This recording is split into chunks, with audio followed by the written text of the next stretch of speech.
যাই হোক, রাষ্ট্রপতি নির্বাচন বা মনোনয়ন শেষ পর্যন্ত শেষ হয়ে গেল। নির্বাচনই বলতে হবে, যেহেতু আমরা দেখলাম বিরোধী দলের লোকেরাও ভোট দিয়েছে, সরকারি দলের লোকেরাও ভোট দিয়েছে। কিন্তু কয়েকটা প্রশ্ন মাথার মধ্যে ঘুরপাক খাচ্ছে। কারণ হচ্ছে, রাষ্ট্রপতি এমন আহামরি কোনো পজিশন নয় যেখান থেকে মানে প্রধানমন্ত্রীর ইচ্ছার বাইরে কিছু করার সুযোগ আছে। তারপরও কেন রাষ্ট্রপতি নির্বাচনটা নিয়ে এরকম একটা খেলা খেললো বিএনপি, সেটাই আমাদের কাছে খুব বেশি প্রশ্ন। রাষ্ট্রপতি যদি মির্জা ফখরুল ইসলাম আলমগীর না হয়ে কর্নেল অলি আহমেদ হতেন, কি এমন ক্ষতি হতো? কিংবা যদি ডক্টর মোহাম্মদ ইউনুস হতেন, কি বা সমস্যা ছিল? শাহাবুদ্দিন চুপ্পু যদি রাষ্ট্রপতি থাকতে পারেন, যদি তাতে কোনো সমস্যা না হয়, যিনি ফ্যাসিবাদী আমলের রাষ্ট্রপতি, যিনি শেখ হাসিনাকে তার জীবনের সবচেয়ে বেশি শ্রদ্ধা করতেন, যিনি বঙ্গবন্ধুকে তার আদর্শ মানতেন, যিনি জিয়াউর রহমানকে নিয়ে আজে বাজে কথা বলেছেন, বিএনপি সম্পর্কে, তারেক রহমান সম্পর্কে অত্যন্ত ঘৃণা এবং বিদ্বেষ পোষণ করতেন, সেই ব্যক্তি রাষ্ট্রপতি থাকলেও যদি বিএনপির কোনো সমস্যা না হয়, এবং আমরা স্বরাষ্ট্রমন্ত্রী মির্জা ফখরুল ইসলাম আলমগীর এবং প্রধানমন্ত্রী তারেক রহমান, এই তিনজনের কাছেই এই ব্যাপারে স্পষ্ট শুনেছি যে রাষ্ট্রপতি শাহাবুদ্দিন চুপ্পু থাকলেও কোনো সমস্যা নেই। কি সমস্যা, এরকম প্রশ্ন তারাই করেছেন। ইভেন আমরা দেখলাম শাহাবুদ্দিন চুপ্পুকে সরানোর জন্য যখন আন্দোলন হলো রাজপথে, যমুনা ঘেরাও হলো, তখনও কিন্তু বিএনপি নীরব ছিল এবং চুপ্পুকে রাখার পক্ষে ছিল। প্রশ্ন হচ্ছে, চুপ্পু যদি থাকতে পারে, তাহলে কর্নেল অলি থাকতে কি সমস্যা, বা হলে কি সমস্যা ছিল? যে কর্নেল অলি বিএনপির সময়কার মন্ত্রী ছিলেন, জিয়াউর রহমানের অত্যন্ত ঘনিষ্ঠ ভাজন ব্যক্তি ছিলেন, যিনি একজন বীর মুক্তিযোদ্ধা, বীর বিক্রম, তিনি লড়াকু সৈনিক, যিনি চারিত্রিকভাবে অত্যন্ত উন্নত, আজ পর্যন্ত এত বড় বর্ণাঢ্য রাজনৈতিক জীবনে যার কোনো দুর্নীতির কোনো ধরনের কমপ্লেন নেই, সততা, বিশ্বস্ততা, ইমানদারি, মুসলমানিত্ব, এত সব কিছুর গুণ থাকা সত্ত্বেও, এবং যিনি দল ছাড়া নির্বাচন করেও তার এলাকায় এমপি হয়ে আসছেন, তো সেই ব্যক্তিটাকে যেন রাষ্ট্রপতি হতে না পারে, জামাত তাকে সমর্থন দেওয়ার পরও বিএনপি এমন ব্যবস্থা করেছে যে ৭০ ধারা বাতিল করার কথা থাকা সত্ত্বেও, ৭০ ধারা বাতিল করবেন বলে তারা সনদে স্বাক্ষর করার পরও তারা সেইটা না করে বরং ৭০ ধারা মোতাবেক সবাইকে ভোট দিতে বাধ্য করলেন। অর্থাৎ কোনোভাবেই যেন কর্নেল অলি হতে না পারেন এবং তাদের প্রার্থী মির্জা ফখরুল ইসলাম আলমগীর যেন রাষ্ট্রপতি হন, সেই ব্যবস্থাটা কেন করলেন? আরেকটা প্রশ্ন, সেটা হচ্ছে যে তারা এই নির্বাচনটা আগে না করে, বা এই রাষ্ট্রপতিকে যখন সরানোর কথা ছিল চুপ্পুকে, তখন না সরিয়ে এখন কেন করলেন? এর প্রধান কারণই হচ্ছে যে তারা এই রাষ্ট্রপতির অধীনে জাতীয় নির্বাচন করতে চান। যখন জাতীয় নির্বাচন হবে, তখন বাংলাদেশের যিনি রাষ্ট্রপতি থাকবেন, তিনি যেন তাদের একান্ত দলীয় লোক হন। তাহলে আমরা ধরে নিচ্ছি, আগামী নির্বাচন যদি তত্ত্বাবধায়ক সরকারের অধীনেও হয়, যেহেতু তত্ত্বাবধায়ক সরকারের অধীনে নির্বাচন হওয়ার একটা রায় পাওয়া গেছে, ধরেই নিলাম তত্ত্বাবধায়ক সরকারের অধীনেই হবে, তাহলেও কি খুব বেশি পরিবর্তন আমাদের চোখে পড়বে? সেই নির্বাচন কি সুষ্ঠু হবে? দলীয় প্রভাবমুক্ত হবে? যদি হয়ে থাকে, তাহলে নিঃসন্দেহে বিএনপি এত বড় কূটচালটা, এই রাজনৈতিক চালটা এখানে দিত না। এক রাষ্ট্রপতি নির্বাচনকে ঘিরে তারা যে গেমটা খেলেছে, শাহাবুদ্দিন চুপ্পুর মতো লোককে তারা ২ থেকে ২.৫ বছর সহ্য করেছে। ইন্টারিম আমলে তাকে সরে যাওয়ার ব্যাপারে সবাই একমত ছিল, শুধু বিএনপি তাকে ঠেকিয়ে রেখেছে। তাদের একটাই উদ্দেশ্য ছিল, যদি তখন রাষ্ট্রপতি নির্বাচন হয়, তাহলে সেই রাষ্ট্রপতি হবে সকলের সমর্থনে, অর্থাৎ দলীয় লোকের বাইরে কেউ হয়ে যেতে পারে। এই দলীয় লোকের বাইরে একজন রাষ্ট্রপতিকে তারা কোনোভাবেই নিতে পারছে না, নিতে চাইছে না, নিতে প্রস্তুত নয়। তার একটাই কারণ, নির্বাচনকালীন রাষ্ট্রপতি থাকবে যিনি, তাকে তারা দলীয় ব্যক্তি হিসেবে চান। এই যে বিএনপির যে আহ, অভিলাষ, পরিকল্পনা, এটা কিন্তু জনগণের সামনে প্রকাশ হয়ে গেছে। এখন এই বিএনপির অধীনে, এই বিএনপির তত্ত্বাবধায়ক অধীনে কিংবা এই বিএনপির মনোনীত প্রত্যাশিত রাষ্ট্রপতির অধীনে যখন নির্বাচন হবে, তখন সেই নির্বাচন নিয়ে মানুষের আশঙ্কাটা এখন থেকেই তৈরি হয়ে গেল। আরেকটা বিষয় খুবই খেয়াল করার বিষয়, সেটি হচ্ছে যে বিএনপি এই নির্বাচনের পরপরই স্বরাষ্ট্রমন্ত্রী সালাউদ্দিন আহমেদ বা বিএনপি ঘোষণা করেছে তারা ৭০ অনুচ্ছেদ পরিবর্তন করবে। অর্থাৎ এর পরের রাষ্ট্রপতির নির্বাচনে যে কোনো লোক, যে কোনো সংসদ সদস্য যে কাউকে ভোট দিতে পারবে। ফ্লোর ক্রসিং করা, মানে ফ্লোর ক্রসিং হলেও সেটা আইনে কোনো সমস্যা হবে না। অর্থাৎ বিরোধী দলের প্রার্থী বা যে কোনো প্রার্থীকে সরকারি দলের সিদ্ধান্তের বাইরে তারা ভোট দিতে পারবে। তো এখন কেন ঘোষণাটা দিচ্ছেন? যে ঘোষণাটা যখন বাস্তবায়ন করার, তখন বাস্তবায়ন না করে নিজেদের মনোনীত প্রার্থীকে রাষ্ট্রপতি করে এখন আপনারা সাধু সাজার চেষ্টা করছেন কেন? যাতে পরবর্তীতে রাষ্ট্রপতি নির্বাচনের ক্ষেত্রে একজন নিরপেক্ষ লোক আসে, যাতে পরবর্তী রাষ্ট্রপতি নির্বাচনে একজন নিরপেক্ষ লোক আপনারা পেতে পারেন। অর্থাৎ আপনারা, আপনাদের যদি কখনো বিরোধী দলে যেতে হয়, তখন আপনারা একজন নিরপেক্ষ রাষ্ট্রপতি চান, তখন আপনারা একটা সুন্দর নির্বাচন চান, দলীয় প্রভাবমুক্ত নির্বাচন চান। কিন্তু যখন আপনাদের ক্ষমতা থাকে, তখন আপনারা সব কিছু সেই পুরনো ফ্যাসিবাদের মতো করেই চান। কেন এটা? কারণ এটাই আপনাদের মনস্তত্ত্বে আসলে ফ্যাসিবাদ গেড়ে বসে আছে, দলীয় মনোভাব গেড়ে বসে আছে। এই সরকারের মাত্র ৬ মাস হয়েছে। এটা নিয়ে সরকারের বহু লোককে অনেক মানে কথা বলতে শোনা যায়, বহু ধরনের কথা তারা বলেন যে মাত্র ৬ মাস, শিশু একটা সরকার, হাঁটতে শেখে নাই, তাকে নিয়ে এত প্রত্যাশা, এত দাবি দেওয়ার কি আছে?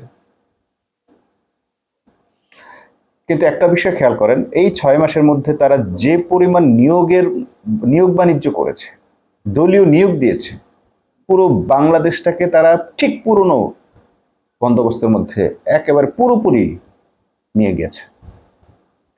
২৮টা বিশ্ববিদ্যালয়ের ভাইস চ্যান্সেলর পরিবর্তন করেছে এই সরকার এসে মাত্র ৬ মাসে। মাত্র ৬ মাসে এই ভিসিরা যারা এতদিন ভাইস চ্যান্সেলর হিসেবে দায়িত্ব পালন করেছেন, ইন্টারিম আমলে দায়িত্ব পালন করলেন, তারা কি ৬ মাস, ১ বছর দায়িত্ব পালন করার উপযুক্ত ছিলেন না? বা ৫ বছর যদি তারা দায়িত্ব পালন করতেন, বা ৩ বছরে যদি করতেন, কি এমন হতো বিএনপি? কেন তাদেরকে সহ্য করতে পারলেন না? ইন্টারিম আমলে যারা এসছে তারা কি দলীয় লোক? আমরা তো নাম ধরে বলে দিতে পারবো যে এর মধ্যে তাদের বিএনপি পন্থী লোক, টিচারও ছিল, শিক্ষকও ছিল। একজন সাংবাদিক মাসুদ কামাল বলেছেন যে আসলে এটা বড় ধরনের একটা তাদের এখানে দিন দরবার হয়েছে, টাকা পয়সার লেনদেন হয়েছে, একটা সিন্ডিকেট হয়েছে, যারা দায়িত্ব নিয়েছে যে ভিসি পরিবর্তন করবে, এবং সেই ভিসি পরিবর্তনের জন্য যারা দৌড়ঝাঁপ করবে, ওই লোকদের কাছ থেকে মোটা অঙ্কের দেনা পাওনা তারা করবে। এটা মাসুদ কামালের বক্তব্য। তো একটা বিশ্ববিদ্যালয়ের শিক্ষার পরিবেশ আপনারা ধ্বংস করছেন, আপনারা আপনাদের দলের লোকদেরকেও সরিয়ে দিচ্ছেন। এরকম অভিযোগ আমাদের কাছে প্রচুর আসে। তাদের দলের লোকেরাই আমাদের কাছে এই অভিযোগগুলো দেয় যে দেখো, অমুক জায়গায় অমুককে টাকা খাইয়ে অমুককে মাধ্যমে অমুককে এইভাবে নিয়োগ দিচ্ছে, তোমরা সাংবাদিকরা এগুলো প্রতিহত করো। বিএনপির লোকেরাই এগুলো চায়, বিএনপির লোকেরাই চায়, বিএনপি পন্থী শিক্ষকরাই চায় যে একজন ভালো মানুষ, একজন ভালো শিক্ষক ভাইস চ্যান্সেলর হোক। অথচ তাদের এই দাবি উপেক্ষা করে, তাদেরকে উপেক্ষা করে স্রেফ ওই যে সিন্ডিকেট, বিএনপির ভেতরে তৈরি হওয়া এই যে সিন্ডিকেট, এই সিন্ডিকেট কি আদৌ বিএনপির, নাকি বিএনপি আওয়ামী লীগের সিন্ডিকেট, নাকি কোনো ব্যক্তি বিশেষের সিন্ডিকেট, সেটা কি সরকার জানে? বিএনপি নামক অনেকেই বলে থাকে, সরকার বলে যে হ্যাঁ, সরকারকে নাকি ব্যর্থ প্রমাণ করার জন্য জামাত চেষ্টা করছে, জামাত এনসিপি নাকি, বিরোধী দল নাকি সরকারকে ব্যর্থ প্রমাণের চেষ্টা করছে। অথচ আমরা দেখছি জামাত, এনসিপি এক পাও এখনো পর্যন্ত সরকার পতনের আন্দোলনে যায়নি। তারা সরকারকে ব্যর্থ প্রমাণ করার পরিবর্তে তারা সরকারকে সফল প্রমাণ করার জন্য সব ধরনের সহযোগিতা করে যাচ্ছে।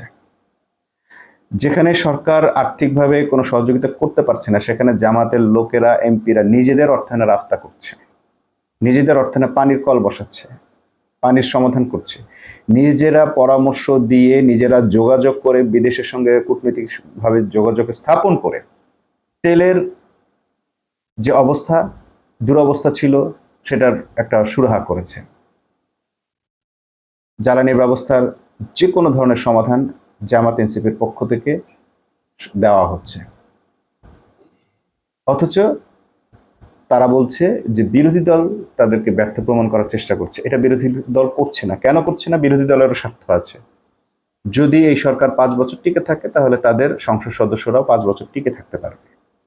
আবার যদি তারা 5 বছর টিকে থাকে তাহলে তাদের সংসদ সদস্যরা বিভিন্নভাবে এবং রাজনৈতিক দলটি তারা নানানভাবে নিজেদেরকে তৈরি করতে পারবে, গুছিয়ে উঠতে পারবে। সো সরকার 5 বছর থাকলে বিরোধী দলের কোনো ক্ষতি নাই, ক্ষতিটা হচ্ছে দেশের। যখনই দেশের ক্ষতির প্রশ্ন আসে, যখনই জনগণের ক্ষতির প্রশ্ন আসে, তখন জামাতকে আন্দোলন করতে হয়। আমরা দেখি জামাত আন্দোলন করার আগে জনগণ জামাতকে উস্কে দিচ্ছে। যেখানে জামাতের কথা ছিল, জামাত জনগণকে উস্কে দেওয়ার কথা ছিল, বিরোধী দল জনগণকে উস্কে দেওয়ার কথা ছিল, সেখানে আমরা দেখছি জনগণ জামাতকে, এনসিপিকে উস্কে দিচ্ছে আন্দোলন করার জন্য। আপনারা কেন আন্দোলন করছেন না? আপনারা কেন কুসুম কুসুম আন্দোলন করছেন? এইটা জনগণ বলতেছে। কারণ জনগণ চায় আন্দোলন হোক, জনগণ চায় নয়া ফ্যাসিবাদের পতন হোক। কেন চায়? কারণ জনগণ দেখেছে এই সরকারের 100 দিনে 600 খুন। জনগণ দেখছে একটা পানের দোকানদারকেও পার ডে 500 টাকা চাঁদা দিতে হয়। জনগণ দেখছে যে তার ব্যবসা প্রতিষ্ঠান সে চালাতে পারছে না, চাঁদা দিতে অস্বীকার করার সাথে সাথে তাকে প্রকাশ্যে হামলা করা হচ্ছে। পুলিশ, আইন, সরকার, স্বরাষ্ট্রমন্ত্রী কেউ তাদেরকে ঠেকাতে আসছে না, বাঁচাতে আসছে না। তারা দেখছে চাঁদাবাজি করার জন্য তারা প্রকাশ্যে মানুষকে গুলি করে হত্যা করছে, পাথর মেরে হত্যা করছে। তারা দেখছে যে এই সরকারকে চাঁদা না দিলে একটা মহিষকে, একটা গরু ছাগলকে ঘাস পর্যন্ত খাওয়ানো যাচ্ছে না। এই সরকারকে কেন জনগণ চাইবে? একটা জরিপ দেখলাম ডয়েচে ভেলের অনলাইনে। সেই জরিপে দেখাইছে যে এই সরকারের কাজকর্মে সন্তুষ্ট নাকি অসন্তুষ্ট, কত পার্সেন্ট মানুষ সন্তুষ্ট আর অসন্তুষ্ট। সেখানে আমি যতক্ষণ দেখেছি 87% জনগণ অসন্তুষ্ট। 87% জনগণ এই সরকারের বিভিন্ন কার্যক্রমে, তাদের যে রাষ্ট্র পরিচালনায় তারা অসন্তুষ্ট। কেন হবে না? এই সরকার আসার সঙ্গে সঙ্গে কারো 10 টাকা বেতন বেড়েছে এমন হয়েছে? দলীয় লোক ছাড়া নিরপেক্ষ কোনো নিয়োগ হয়েছে? কোনো ব্যক্তি চাকরি পেয়েছে? হয়নি। এক ফ্যামিলি কার্ড পাওয়ার জন্য কারো বিছানায় যেতে হচ্ছে, কারো পুকুর ঘাটে যেতে হচ্ছে। এইটা কেমন বাংলাদেশ? কি এমন মহামূল্যবান একটা কার্ড যেটার জন্য তাকে বেডে যাওয়ার জন্য, মানে এই কার্ডের বিনিময়ে তাকে বেডে নেওয়ার আহ্বান করছে, পুকুর ঘাটে আসতে বলছে মধ্যরাতে। এই সরকার থাকা অবস্থায় একজন মানুষ তার জীবনের নিরাপত্তা পাচ্ছে?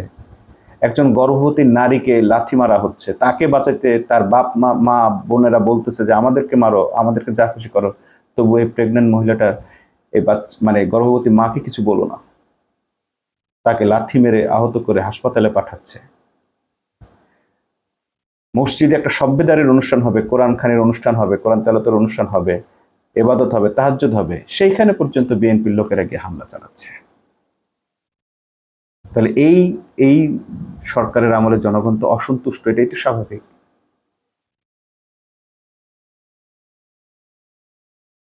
তাহলে সরকার কেন এটা করছে? সরকার, যেখানে বিরোধী দলও চায় না যে সরকারের পতন হোক কিংবা সরকার ব্যর্থ হোক, নানা পরামর্শ দিয়ে নানানভাবে সরকারকে ঠেকিয়ে রাখার, এমনও তো বলছে অনেকে যে মানে বিএনপিকে ঠেকায় রাখতেছে জামাত। ইউনূস সরকারকেও ঠেকায় রাখছিল জামাত, বিএনপিকেও ঠেকায় রাখতেছে জামাত। জামাত যে কোনো সময় স্থিতিশীলতা চায়, যে কোনো পরিস্থিতিতে ঠিক আছে, যেভাবে আছে একটু থাকুক না, স্টেবল থাকুক। দেশের রাজনৈতিক পরিস্থিতি স্টেবল থাকলে দেশে বিনিয়োগ হয়, কর্মসংস্থান হয়। সবচেয়ে বড় যেটা সুবিধা সেটা হচ্ছে জামাত শিবির সবসময় স্টেবল অবস্থাটা চায়। তাতে কি হয়, তাদের যে অ্যাকচুয়ালি জামাত একটা রাজনৈতিক দল, আমরা দেখলো এটা একটা মিশনারি দল। তারা মানুষের কাছে একটা দাওয়াত পৌঁছাতে চায়, মানুষের সার্বিক জীবনে, সামাজিক জীবনে, ধর্মীয় জীবনে একটা পরিবর্তন আনতে চায়। এই পরিবর্তনটার জন্য অস্থিরতার মধ্য দিয়ে তাদের কাজ ভালো হয় না। তারা যদি সুস্থির কোনো স্ট্যাবল কোনো পরিস্থিতি থাকে তাহলে তাদের দাওয়াতি কার্যক্রমগুলো চালাতে সুবিধা হয়, মানুষকে দিনের পথে ডাকতে সুবিধা হয়। তাতে মূল টার্গেট তো মানুষকে দিনের পথে টেনে নিয়ে আসা। যে কারণে বরাবরই আমরা দেখি যেভাবেই আছে মোটামুটি যেই থাকুক তারা একটা স্ট্যাবল পরিস্থিতি চায়, তারা অস্থিরতা চায় না। কিন্তু সরকার যেন গায়ে পড়ে জনগণের উপর এই ধরনের অত্যাচারগুলো চাপিয়ে দিচ্ছে। বিদ্যুতের বিল বেড়েছে, দাম বাড়িয়ে দেওয়া হয়েছে, তার সঙ্গে সঙ্গে আবার চার্জ বাড়িয়ে দেওয়া হয়েছে, তার সঙ্গে সঙ্গে আবার ভুতুড়ে বিল বাড়িয়ে দেওয়া হয়েছে। এতভাবে যদি জনগণকে অত্যাচার করা হয় তাহলে জনগণ তো জামাত কিংবা এনসিপির জন্য অপেক্ষা করবে না। ঠিক যেভাবে কোটা বিরোধী আন্দোলন তৈরি হয়ে গেছে, জনগণের প্ল্যাটফর্ম থেকে এরকম বড় ধরনের আন্দোলন শুরু হয়ে যাবে, আর সেই আন্দোলনে সহযোগিতা করবে আওয়ামী লীগ। আওয়ামী লীগ কি দেশ ছেড়ে চলে গেছে? আওয়ামী লীগ কিন্তু দেশ ছেড়ে সবাই পালিয়ে যায়নি। আওয়ামী লীগের একটা বড় গ্রুপ কিন্তু এখনো দেশের ভিতরে আছে। সম্প্রতি আমরা দেখলাম জামাত একটা দুর্দান্ত রাজনীতি করলো, এটা তার আগেও করেছে। ডাক্তার শফিকুর রহমান আমিরে জামাত তিনি একেবারে ক্ষমতার পট পরিবর্তনের পরেই বলেছেন যে যারা অপরাধ করে নাই তারা যে দলের হোক তাদের ব্যাপারে আমাদের কোনো প্রতিশোধমূলক ব্যবস্থার কোনো সুযোগ নেই, আমরা এটা নিব না, আমরা এটা করবো না, কাউকে ক্ষতিগ্রস্ত করবো না, হতেও দিব না। কিন্তু যারা অপরাধ করেছে তাদেরকে বিচারের আওতায় আনতে হবে। ঠিক একই কথা ডাক্তার আব্দুল্লাহ মোহাম্মদ তাহের বলেছেন যে আওয়ামী লীগ যদি রাজনীতি করতে চায় করবে, কিন্তু অপরাধের বিচার হতে হবে। খুব স্বাভাবিক, এটাই আইনি ভাষ্য। কিন্তু এইটাকে মিডিয়া এমনভাবে প্রচার করেছে, এমনভাবে হেডলাইন করেছে যে রীতিমতো বিএনপি পাড়ায় ঘুম শেষ, বিএনপি এমপি মন্ত্রীদের ঘুম শেষ, তারা এখন আবার ঐক্যবদ্ধ হওয়ার জন্য ভিতরে ভিতরে যোগাযোগ শুরু করেছে। আপনারা দেখেছেন মির্জা ফখরুল ইসলাম আলমগীর রাষ্ট্রপতি নির্বাচিত হওয়ার সঙ্গে সঙ্গে জামাত আমিরকে জড়িয়ে ধরেছেন। তারপর জামাতের একজন সংসদ সদস্য, রাজশাহীর একজন সংসদ সদস্য অধ্যাপক মুজিবুর রহমান, তিনিও রাষ্ট্রপতিকে উষ্ণ অভিনন্দন জানিয়েছেন। ইসলামী ছাত্র শিবির রাষ্ট্রপতিকে অভিনন্দন জানিয়েছেন। অর্থাৎ যাই কিছু হয়ে যাক, যেভাবেই হোক, ঠিক আছে, ওনাকে দেওয়া হয়েছে, ওকে, তাকেও আমরা চাই যে সেও একটা ভালো কাজ করুক। প্রত্যেকটা মানুষের ব্যাপারে জামাত শিবিরের ছেলেরা অপটিমিস্টিক, আশাবাদী। জামাতের এক নেতার মুখে শুনেছি মির্জা ফখরুল ইসলাম আলমগীরকে যদি ফোন দেওয়া হয়, দুঃখিত তিনি এখন যেহেতু মহামান্য রাষ্ট্রপতি, তাকে আর এইভাবে নাম না বলি, মহামান্য রাষ্ট্রপতি মির্জা ফখরুল ইসলাম আলমগীর যখন মহাসচিব ছিলেন, বিএনপির মহাসচিব ছিলেন, সেই সময়ও এলজিআরডি মন্ত্রী হলেন, তখনও জামাতের কোনো নেতা যদি তাকে ফোন দিয়ে বলতো যে 10 মিনিট সময় লাগবে বা একটা এই কথা বলতে চাই বা এই ধরনের একটা অ্যাপয়েন্টমেন্ট লাগবে, তিনি সবকিছু বাদ দিয়ে হলেও তার অ্যাপয়েন্টমেন্ট গ্রহণ করতেন। অর্থাৎ মির্জা ফখরুল ইসলাম আলমগীর সাহেবের ভাবনা, যখন তিনি মহাসচিব ছিলেন, তার দুয়ার জামাতের নেতাদের জন্য খোলা ছিল। জামাতের নেতার মুখে শোনা আমার এটা।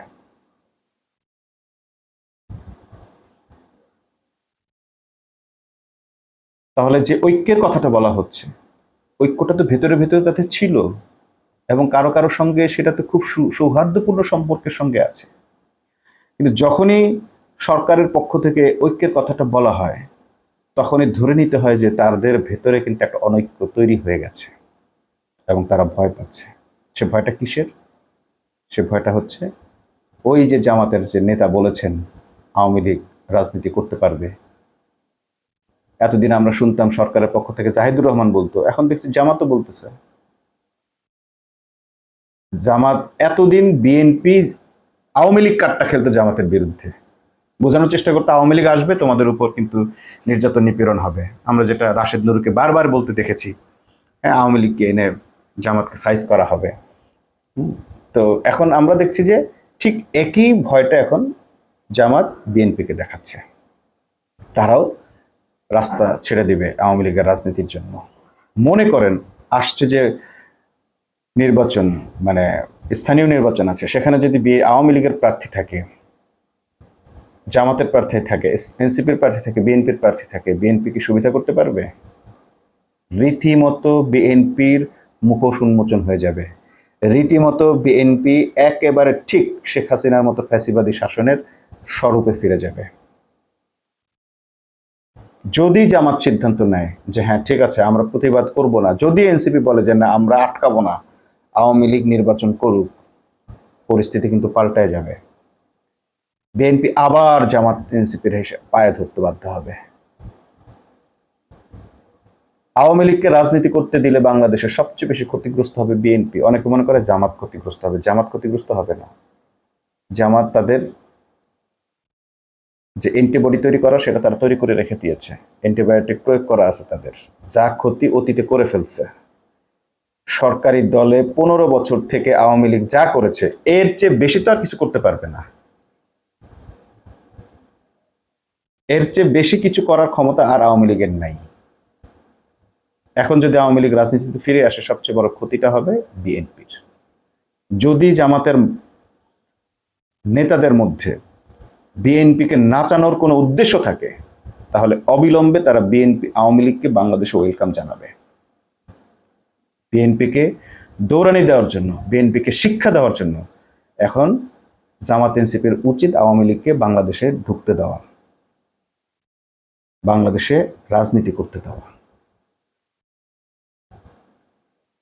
1 মাসের মধ্যে বিএনপি আবার লেজ গুটিয়ে পালাবে, আবার গর্তে ঢুকবে। কারণ এখন যারা বিএনপি করছে, যারা এখন বিএনপিকে চালাচ্ছে, সে আওয়ামী লীগগুলো আবার সে শুরু করবে। আওয়ামী লীগ যখন আওয়ামী লীগ রাজনীতি করার সুযোগ পাবে, বিএনপি নিঃশেষ হয়ে যাবে। বিএনপিকে তখন 2 দিক থেকে ধ্বংস করা হবে। এক হচ্ছে যারা এতদিন বিএনপির ভিতরে ঢুকেছে, যে মানে চরেরা, এতদিন যাদেরকে বিএনপিতে ঢুকতে সুযোগ দেওয়া হয়েছে, যারা বিএনপির প্রোগ্রামে ঢুকে জয় বাংলা স্লোগান দিয়েছে, তারা ভিতরের থেকে বিএনপির ক্ষতি করবে। আর আওয়ামী লীগ তাদের রাজনৈতিক ব্যানার ব্যবহার করে আওয়ামী লীগ বিএনপির বিরুদ্ধে আন্দোলন করবে, ষড়যন্ত্র করবে। এইটা বিএনপি বুঝতে পারে বলেই যখনই জামাতের একজন নেতার মুখে, তাও মানে পত্রিকার মিসলিড, যে শাস্তির পর, তা শাস্তিই তো হবে না, তাহলে আর আওয়ামী লীগের রাজনীতি থেকে আসবে? আগে শাস্তিটা হোক। তো সেই শাস্তিকে বিএনপি দিতে পারবে? দিতে পারবে না। বিএনপির সেই হ্যাডম নাই, সেই মেরুদণ্ড নাই। কারণ বিএনপির রাজনীতি এখন ট্যাকেল দিয়ে রাখতেছে অর্ধেক জামাত ইসলাম আর অর্ধেক আওয়ামী লীগ। বিএনপির রাজনীতিকে ঠেকিয়ে রেখেছে। গত 17 বছর বিএনপি একদম নিঃশেষ হয়ে গেছে। বিএনপি তার মন্ত্রিসভা পর্যন্ত সাজাতে পারছে না। একজন মন্ত্রী নেই যার কোনো সাফল্য আছে এই সরকারের আমলে। একজন মন্ত্রী নেই যে তার মন্ত্রণালয়কে ঠিকভাবে হ্যান্ডেল করতে পারছে। আমরা দেখলাম একটা জামাতের একজন নেতার একটা ঘোষণায় বিএনপি আবার ঐক্যের গান বাজানো শুরু করছে। বিএনপিকে সতর্ক থাকতে হবে। জামাতকে নিয়ে পলিটিক্স করতে গেলে, এইসব রাশেদ নুরুকে দিয়ে জামাতের পায়ে কামড় দেওয়ালে, জামাতকে আঘাত করার চেষ্টা করলে, জামাতকে ব্যাশিং করলে, জামাত যদি একটু অধৈর্য হয়, স্রেফ একবারের জন্য যদি বলে দেয় যে ঠিক আছে আওয়ামী লীগ বাংলাদেশের রাজনীতি করুক, আমাদের আপত্তি নাই, বিএনপির অস্তিত্ব বিলীন হয়ে যাবে। এই রাজনৈতিক দলটার ভেতরে যা আছে সব সুবিধাবাদী লোক। এর বাইরে যারা বিএনপিকে পছন্দ করে তারা আবার জামাত ইসলামকেও পছন্দ করে, কারণ তারা ইসলাম পছন্দ করে। তারা যে কোনো মুহূর্তে জামাতের দিকে সমর্থন দিবে, যে কোনো মুহূর্তে বিএনপিকে সমর্থন দিতে পারে, আবার যে কোনো সময় তারা জামাতের দিকে ঘুরে যেতে পারে।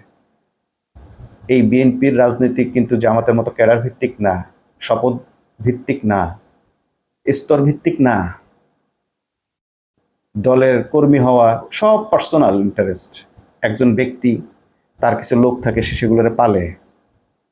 এক এমপির কথা বলছে, সে বলতেছে যে অন্তত 2 লক্ষ মানুষের চাকরির ব্যবস্থা করেছে এই এমপি। তো তাকে মানুষ ভোট দেবে না, কাকে ভোট দিবে?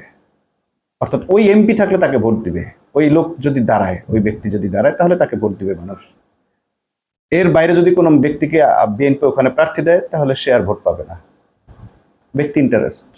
বিএনপির দলটা চলে এই ধরনের ব্যক্তি ইন্টারেস্টে। অমুক ব্যক্তি অমুকদেরকে টেন্ডার পাওয়াই দিছে, কাজ পাওয়াই দিছে, এটা করে দিছে, ওটা করে দিছে, তার জন্য ভোট আছে। প্রত্যেকে তার নিজের ভোট পকেট তৈরি করে, দলের পকেট তৈরি করে না। সো এই দল কোনোভাবেই টিকে থাকবে না যদি আওয়ামী লীগ বাংলাদেশে প্রবেশ করে। এবং এই দলটা এটা জানে বলেই জামাতের একজন নেতার মিসলিডিং পত্রিকার সংবাদে তারা নড়ে চড়ে বসেছে। অতএব এত হ্যাডাম যারা নেয় তাদেরকেই চ্যালেঞ্জ দিচ্ছি, আওয়ামী লীগকে বাংলাদেশে আনেন, দেখে কয়েক ঘন্টা আপনারা বাংলাদেশে টিকে থাকতে পারেন। এই চ্যালেঞ্জ দিয়েই আজকের মতো শেষ করছি। আল্লাহ হাফেজ।